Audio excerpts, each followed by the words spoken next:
బెంగాల్లో హిందువుల మీద దారుణమైనటువంటి హింస చోటు చేసుకుంది. కోల్కతాలోని మార్కెట్ దగ్గర 1300 షాపులు, హిందువులకు సంబంధించినటువంటి షాపులు తగలబెట్టబడ్డాయి. ఎప్పటి నుంచినో అక్కడ ఉన్నటువంటి ప్రత్యర్థులుగా ఉన్నటువంటి ముస్లిం సామాజిక వర్గానికి సంబంధించిన వాళ్ళు హిందువుల్ని ఖాళీ చేయించడానికి చాలా ప్రయత్నించారు. మొదట్లో అక్కడ వీళ్ళ దగ్గర పనిచేయడానికి వచ్చినటువంటి వాళ్ళు నిదానంగా 20% షాపులు, అంటే బంగ్లాదేశ్ నుంచి వచ్చినటువంటి వాళ్ళే అనమాట.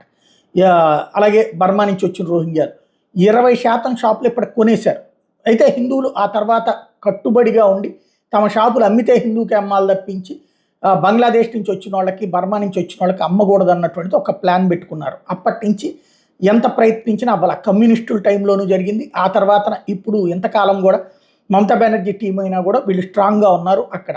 ఈవెన్ వీళ్ళది ఓట్ బ్యాంక్ కూడా క్యాస్ట్లు బీసీ ఎస్సీ ఎస్టీలు అయ్యేటప్పటికి వాళ్ళ కులపరంగా కూడా వాళ్ళ ఓట్లు అక్కడ స్ట్రాంగ్ అయ్యేటప్పటికి రాజకీయంగా జోలికి పోలేదు. ఇప్పుడు తాజాగా రాత్రికి రాత్రి ఆ దుకాణాలన్నీ తగలబెట్టినటువంటి సంఘటన సంచలనం సృష్టిస్తోంది.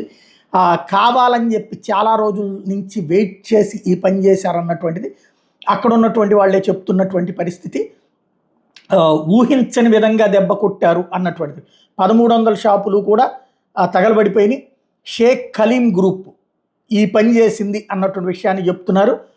వీళ్ళందరూ కూడా కిదీర్పూర్ మార్కెట్ అనమాట. ఇదంతా చాలా ఏళ్ల తరబడి చేసినటువంటి ప్రయత్నంలో ఇప్పుడు అక్కడ హిందువులను ఒక్కసారిగా టోటల్గా రోడ్డు మీదకి ఈడ్చినటువంటి పరిస్థితి మమతా సర్కార్ ఇప్పుడు ప్రిపేర్ చేసి పెట్టిందనమాట వాళ్ళకి.